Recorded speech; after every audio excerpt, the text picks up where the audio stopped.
సభ్యులు ఎమ్మెల్యే అనంత వెంకటరామరెడ్డి గారి తరపున ఎన్నికల ప్రచారానికి వచ్చాము. నారాయణపురం గ్రామ పంచాయతీ సోమనాథ్ నగర్ లో ఎన్నికల ప్రచారం చేస్తున్నాము. ఈ రోజు అనంత వెంకటరామరెడ్డి గారు చేసిన అభివృద్ధి కళ్ళకు కట్టినట్టు ప్రతి చోట నారాయణపురం పంచాయతీలో తపోవనంలో కనిపిస్తుంది.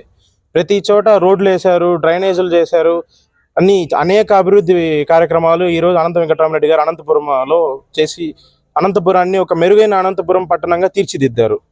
సో కావున అందరూ ప్రతి ఒక్కరు అనంత వెంకటరామరెడ్డి గారికి ఓటు వేస్తామని చెప్తున్నారు. ఈ రోజు అనంత వెంకటరామరెడ్డి గారు ఓటు వేయమని కోరక ముందే వాళ్ళే చెప్తున్నారు అనంత వెంకటరామరెడ్డి గారికి మేము ఓటు వేసి గెలిపిస్తామని చెప్పి. నా పేరు నవ్యత.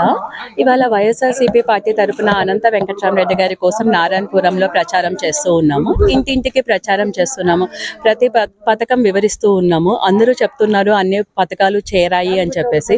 ముఖ్యంగా అమ్మఒడి కావచ్చు, పింఛన్ కావచ్చు, వసతి దీవెన, విద్యా దీవెన, ఇటువంటివి ఎన్నో జగన్మోహన్ రెడ్డి గారి నాయకత్వంలో ప్రతి ఇంటికి చేరాయి ప్రతి పథకము. అలాగే నారాయణపురం దగ్గరికి వస్తే దగ్గర 40 కోట్లు ఖర్చు పెట్టి అభివృద్ధి చేశారండి. కాలువలు కావచ్చు, రోడ్లు కావచ్చు.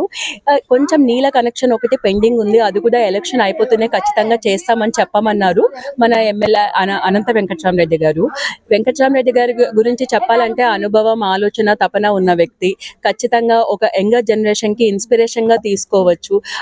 ఏదైనా కావచ్చు, బళ్ళారి రోడ్డు నుంచి పంగల్ రోడ్డు కావచ్చు, గుత్తి రోడ్డు కావచ్చు, అదేవిధంగా శ్రీకంఠం సర్కిల్, ఎన్టీఆర్ మార్గ్, ప్రతి రోడ్డు చాలా బాగా 100 ఫీట్ 80 ఫీట్ అలా వేసి అభివృద్ధి చేశారు అనంతపురాన్ని. సో ఖచ్చితంగా మీరందరూ మళ్ళీ ఇలాగే కొనసాగాలంటే ప్రశాంతంగా గ్రూప్ రాజకీయాలకి, హత్యా రాజకీయాలకి దూరంగా ఉంటారు అనంత వెంకటరామరెడ్డి గారు. ఇలాగే కొనసాగాలంటే మీరందరూ మళ్ళీ ఎమ్మెల్యే అభ్యర్థిగా అనంత వెంకటరామరెడ్డి గారిని గెలిపించాలని చెప్పేసి కోరుకుంటున్నాము. అలాగే ఎంపీ గారిని, శంకర్ నారాయణ గారిని గెలిపించాలని చెప్పేసి కోరుకుంటున్నాము. Thank you.